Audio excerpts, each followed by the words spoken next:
This week, we're going to talk about it. Unless you've been living under a rock, you've probably heard about the recent announcement of the settlement of the lawsuit involving the National Association of Realtors. It was announced last Friday. Now, here's the basics.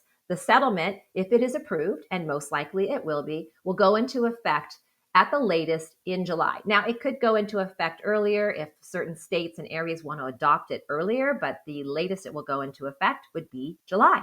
Now, as much as you've heard about it, you've probably heard and seen a ton of clickbait related to this situation.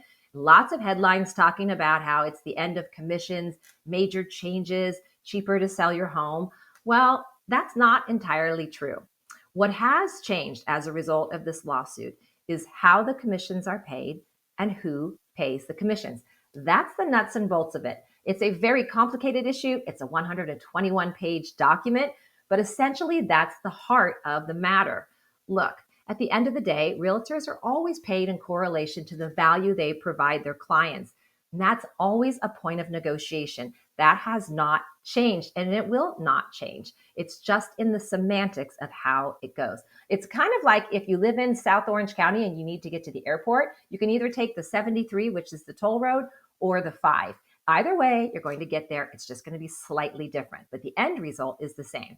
That's pretty much what's happening with this settlement in relation to commission structure, who pays it, and how it is paid. The second aspect of the settlement calls into play buyer representation. We've always needed to have a contract, a listing agreement signed between the seller and the realtor in order to sell your house using an agent.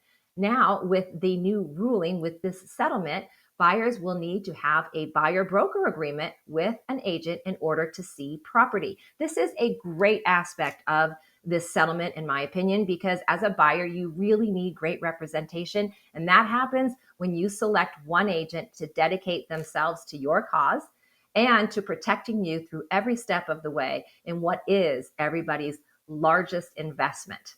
So, what do you think about the lawsuit? Would you like to talk about it more? I'd love to get a cup of coffee and talk to you about it and answer any questions that you have. And I'm always here for any questions. Thanks so much for stopping by. I'll see you next time. Take care.